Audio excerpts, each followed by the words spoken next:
Some of the most beautiful places in Africa aren't the most popular. They are the ones waiting to be discovered. This is the African Compass.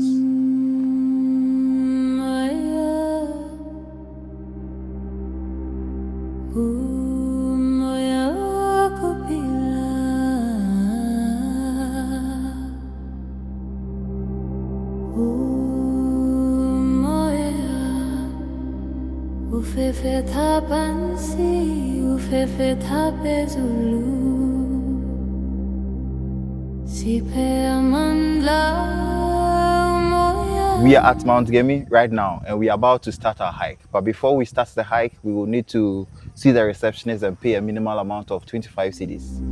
Thank you.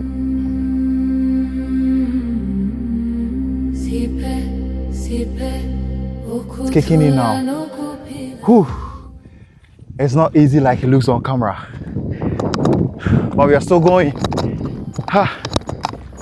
Okay.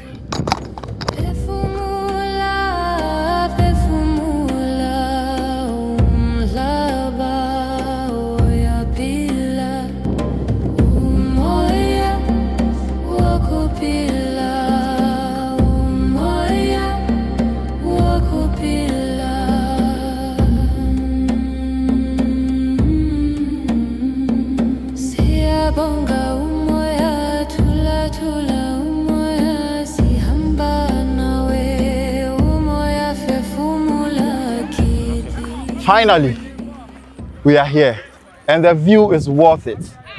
Just come on. This is Africa. This is Ghana. And this is the Volta Region. Amedzofe.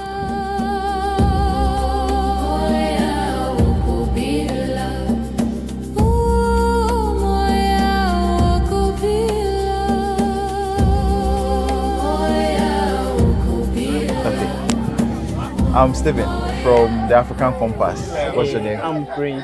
Prince. From Amedzofe. Okay, thanks for having us once again. You're welcome. Okay, so we would want you to tell us about the Mount Gemi. Okay, so Mount Gemi is used to be the second tallest mountain in Ghana, apart from Mountain Afaja. Right. So the height of this mountain is 2,744 feet above sea level. And also, Mount Gemi is one of the most easiest mountains to climb in Ghana. Okay. Depending on because of how it's been in layers whilst you climb up. Yes. It's not as difficult compared to other mountains like Afaja and other mountains like Adakuru mountains. Right. Yeah. So before I continue, this cross over here was mounted by a German missionary called Reverend Dr. Ivan Boringer as a symbol of Christianity in this community, and at the same time a communication gadget among themselves those days. Okay. They use this as a telecommunication gadget.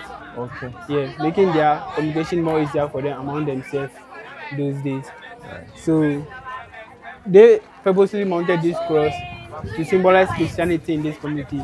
They came to settle in this community around 1889 to preach the gospel to the people of Amedzofe and its surrounding communities over here. Okay. So during their 50th year of anniversary of them being in this community preaching the gospel to the people, they decided to mount this cross on top of the mountain, showing that they brought Christianity in this community. So that was in the 15th November 1939.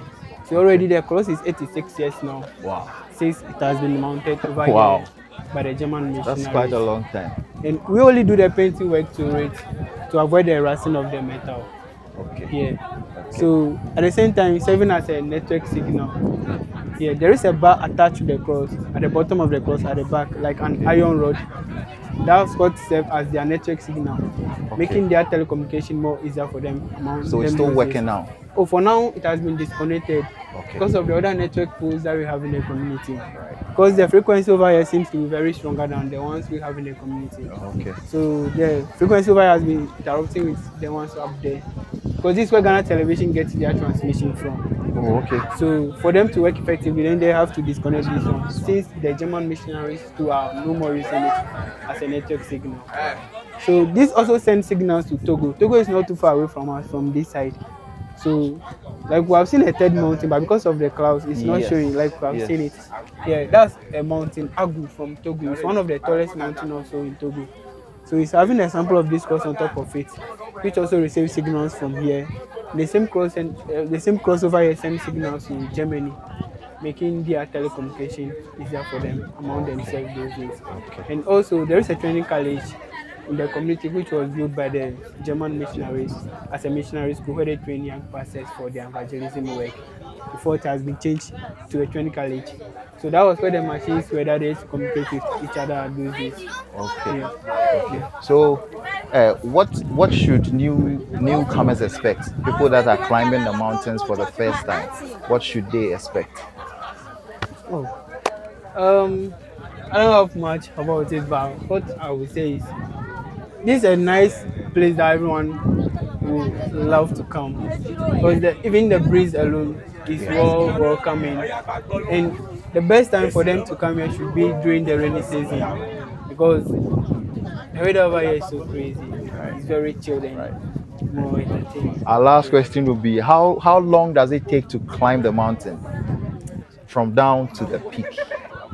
Normally, because let me say, we have done almost 80% of the hiking from the basement before getting to the community. Because the community itself is the highest human settlement in Ghana in terms of height. This is the highest point in Ghana, which is also at the height of 2,444 feet above sea level.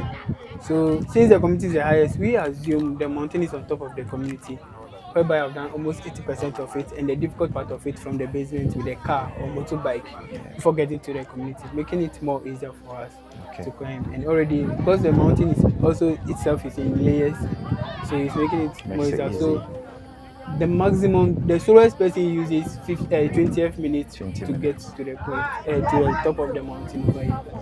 Yeah, and that's the maximum. But people that are very fast, they normally use like 10 to 15 minutes to climb up to the mountain. Right. Okay. Thank you so much. Thank you so welcome. much for having us. Your name again? My name is Prince. Prince. Thank you so much for having us.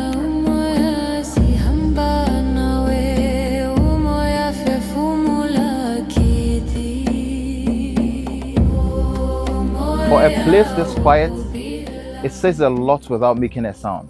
Amedzofe isn't just a place you visit, it's something you feel. Ghana has a lot of places like this, you just have to know where to look. Follow us, let's explore it together. Thank you.